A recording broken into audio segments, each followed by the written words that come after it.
வருகிற 16ஆம் தேதி முதல் சென்னை உயர்நீதிமன்ற பாதுகாப்பு பணியில் மத்திய பாதுகாப்பு படை வீரர்கள் ஈடுபடுத்தப்பட உள்ளனர். இதனையொட்டி உயர்நீதிமன்ற வளாகத்தில் தடுப்பு வேலி அமைக்கும் பணி தீவிரமாக நடைபெற்று வருகிறது. இதுகுறித்து நமது செய்தியாளர் பிரசன்னா தரும் கூடுதல் தகவல்களை இப்போது பார்ப்போம். சென்னை உயர்நீதிமன்றத்தை மத்திய தொழில் பாதுகாப்பு படையின் கட்டுப்பாட்டிற்கு கீழ் கொண்டு வர வேண்டும் என்ற உயர்நீதிமன்ற உத்தரவை தொடர்ந்து அதற்கான அனைத்து பணிகளும் தற்பொழுது தீவிரமாக மேற்கொள்ளப்பட்டு வருகிறது. குறிப்பாக உயர்நீதிமன்றம் வளாகம் முழுவதும் உயரமான கோபுரங்கள் அமைக்கப்பட்டுள்ளது. மேலும் சென்னை உயர்நீதிமன்றத்தையும் கீழ் நீதிமன்றங்களையும் தனியாக பிரிப்பதற்கான அனைத்து கட்ட பணிகளும் தற்பொழுது மேற்கொள்ளப்பட்டு வருகிறது. குறிப்பாக சென்னை உயர்நீதிமன்றத்தை மட்டுமே தனியாக பிரிப்பதற்காக 300 அடி நீளத்திலும் 8 அடி உயரத்திலும் தகரங்கள் அமைப்பதற்கான ஆரம்ப கட்ட பணிகளானது தற்பொழுது மேற்கொள்ளப்பட்டு வருகிறது. இதே போல கீழ் நீதிமன்றங்களுக்கு பொதுமக்கள் சென்று வருவதற்காக தனியாக ஒரு வாயிலும் அமைக்கப்பட்டுள்ளது.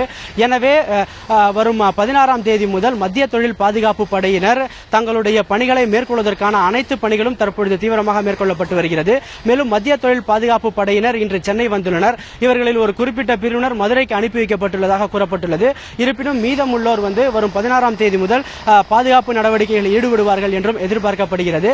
அதே போல சென்னை உயர்நீதிமன்றத்திற்குள்ளே பொதுமக்கள், வழக்கறிஞர்கள், நிருபர்கள் உள்ளிட்டோர் நுழைவதற்கு பாஸ் உள்ளிட்டவற்றை வழங்குவது உள்ளிட்ட முக்கிய விவகாரங்கள் குறித்து ஹைகோர்ட் பாதுகாப்பு கமிட்டியும் தீவிரமாக ஆலோசனை மேற்கொண்டு வருகிறது.